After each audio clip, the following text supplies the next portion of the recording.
السلام عليكم ورحمة الله. معاكم أمل حسن، قناة أوبن بوفيه. هنعمل النهاردة مخبوزات هشة جدا وطرية وقطنية وبتناسب كل أنواع الحشوات. عجينة بتنفع لكل أنواع الحشوات، الحادق والحلو. مش بس كده، ده احنا كمان هنعرف أسرار نجاح المخبوزات في البيت. طبعا كلنا بنحب ريحة الخبز في البيت، وبنحب ان احنا نعمل مخبوزات ناجحة وأحسن من اللي بنشتريها من بره. هنتعرف على كل الحاجات دي، ازاي تعملي مخبوزات تنجح معاكي من اول مره. يلا في البدايه، لو اول مره بتشوفوا القناه اشتركوا وفعلوا الجرس، ولو عجبكم الفيديو اعملوا لايك وشير، ويلا بينا نبدا.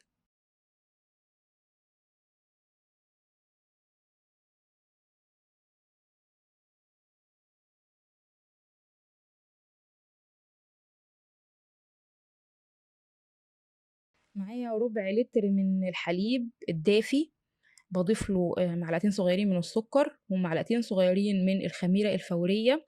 وطبعا الخطوه ديت علشان اتاكد من فعاليه الخميره، علشان ما بوظت المخبوزات معايا لازم اعرف الخميره اللي انا بستخدمها فعاله ولا لا. فانا هغطيهم واسيبهم في مكان دافي. لو الخميره عملت معايا الرغاوي اللي على الوش دي، يبقى كده الخميره ناجحه استخدمها. ابتدي بقى ان انا اضيف المكونات الباقيه. معايا ربع كوبايه من الزيت، حوالي 60 ملي. بضيف لهم معلقتين من الزبادي، يعني معلقتين كده كبار من الزبادي، شايله الميه اللي في الزبادي. ابدا اقلب المكونات دي واكون مجهزه نص كيلو من الدقيق. في الاول هعصر نص ليمونه، وعصير نص الليمونه ده بيبقى مهم جدا في المخبوزات، بيزود معايا الخمر، وكمان بيخلي المخبوزات تحتفظ بثاني اكسيد الكربون اللي هو بيعمل لها الارتفاع بتاعها. يعني مهم ان انتوا تضيفوا نص عصير الليمونه ده في المخبوزات وكمان في الكيكات.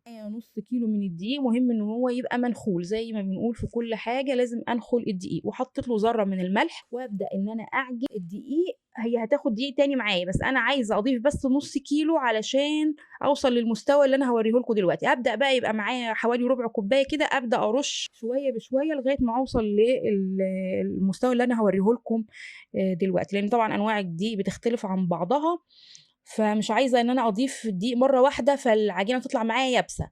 انا عايزه كمان اعجن كويس جدا علشان اطلع عرق للعجينه. فهو العرق ده في المخبوزات الخميره بيديها الطراوه والهشاشيه.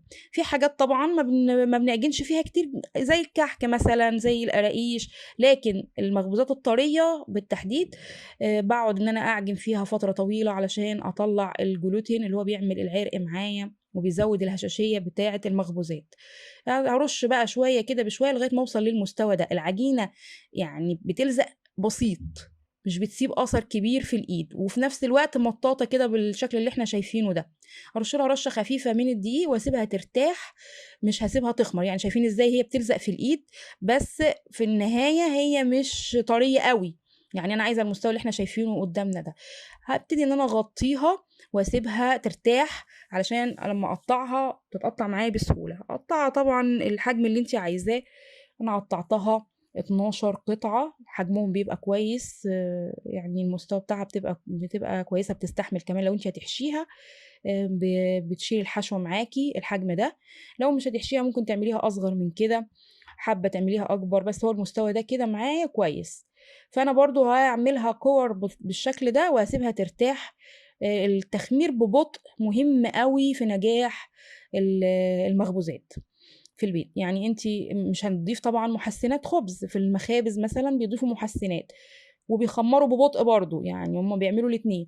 فاحنا هنا في البيت هنعمل تخمير ببطء علشان المستوى معايا يطلع هش وطري.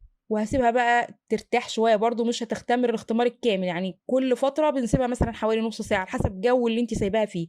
شايفين هي انتفخت بس مش الاختمار الكامل. يعني احنا هنسيبها بقى تختمر براحتها بعد ما نحشيها ونحطها في الصينيه.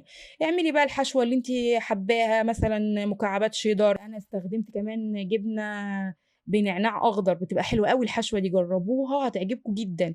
الحشوه الجبنه البيضاء بحط لها نعناع اخضر. لو مش متوفر النعناع الاخضر ممكن تحطي شويه من الزعتر.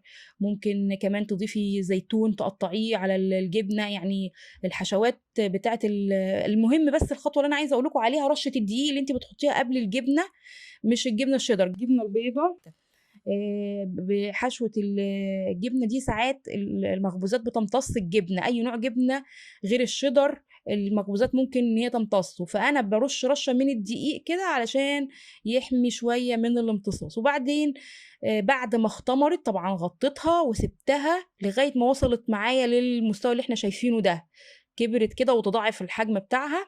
بعدين دهنتها ببيضة مضاف ليها فانيليا ورشتها بالسمسم وحبة البركة. النقطة بقى المهمة جدا، بعد ما احمرت كده طبعا خدت معايا حوالي تلت ساعة في الفرن، دهنتها بايه بقى اللي بيخلي الوش بتاعها طري بالشكل ده؟ معلقة من الزبدة السايحة معاها معلقة من المية الدافية، بتدهنيها وتغطيها تاني بعد ما بتطلعيها وهي سخنة من الفرن، وبتسيبيها بقى. شايفين الجبنة من جوه لسه لسه موجودة، يعني المخبوزات ما امتصتهاش ولا اي حاجة، ولسه زي ما هي علشان رشة الدقيق اللي احنا عملناها.